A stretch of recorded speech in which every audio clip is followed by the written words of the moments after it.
Everybody, this is John Evans, and you are watching the latest installment of Mid-Mod Money, the show that teaches you how to buy and sell vintage items for a profit. Thank you for tuning in, liking, subscribing, all the things that you do to make this program free to the world. I got a great haul to show you today. It was over 2 days in Pittsburgh, Pennsylvania, with a huge, very rare thing at the end. This is over a couple of days. Not everything that I found. A lot of stuff went straight to my booth, but this was the stuff I wanted to talk about. So let's look at it. This first thing I found, starting off small as we do here. This is a Rubbermaid. What do you call this? Rubbermaid Lazy Susan. It's not rubber per se. It's plastic, but you can see the old Rubbermaid right there. This is from the 1960s, probably late 60s. It was $1.60 at the Goodwill bins. I do great with these Lazy Susans if they have good color and flowers, and if they look very 60s, these sell. Those in the 25 range, this is more of like a $17 deals, but I paid $1.60 for it, so I'm going to make a quick 15, 16 bucks off of that. Next thing I found was this at the Friends thrift store out in God, I don't know, Murraysville or something. This is a mid-century modern lamp. Great design, cool lines. It is filthy. I have not cleaned this. So yeah, it's disgusting. And it needs cleaned. I mean, this had to have come from a smoker's house. It doesn't smell, but once you clean it up, get the goo gone and sparkle it up, put a nice vintage shade on this. I would always recommend Frankensteining a lamp together. Find a shade that fits, that's vintage. If you put $3 in the shade, I'll have 8 in this lamp. So, or 9 rather. So this will sell for $50 with the proper shade. So, bought it for $6 with a shade. It'll sell for $50. It's not a bad come up on a mid-century lamp. All right, next thing I found was this at Repurposed thrift store in Ross Park. Jeez, I gotta attribute these stores to the right. Look at that, $14.99, half price. This beautiful working Genesis. The last domino. Coming to Pittsburgh. I know these songs. Genesis. Coming to Pittsburgh. Okay, this is made by Lloyd's.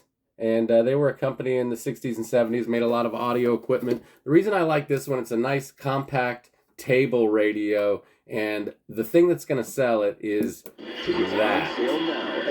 great, huge, illuminated radio dial will sell this.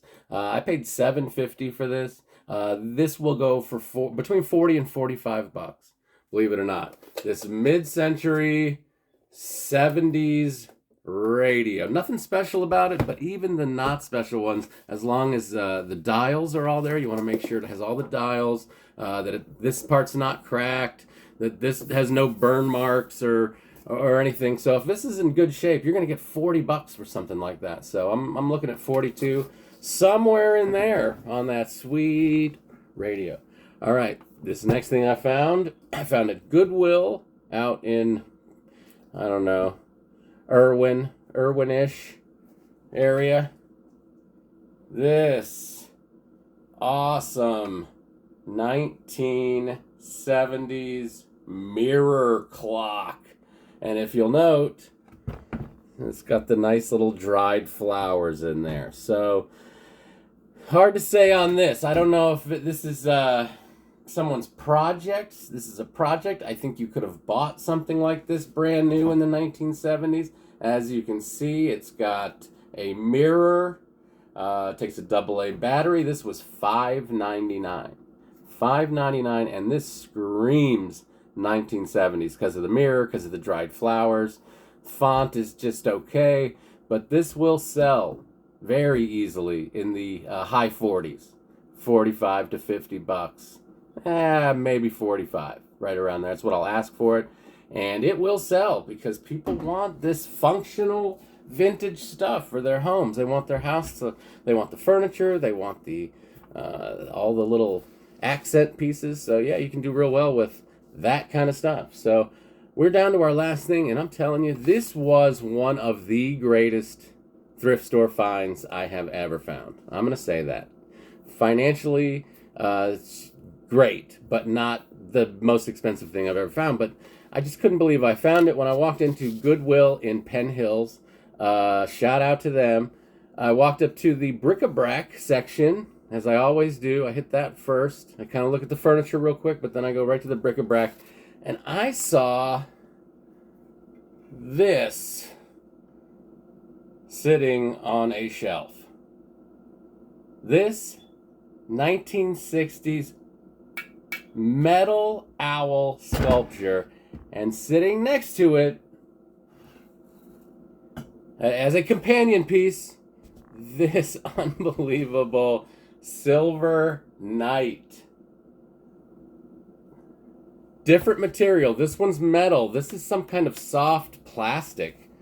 Yeah, it's very unusual. I've never seen anything quite like either one of these. Usually when you find mid-century 60s, owls, they're usually this big. They're, smaller.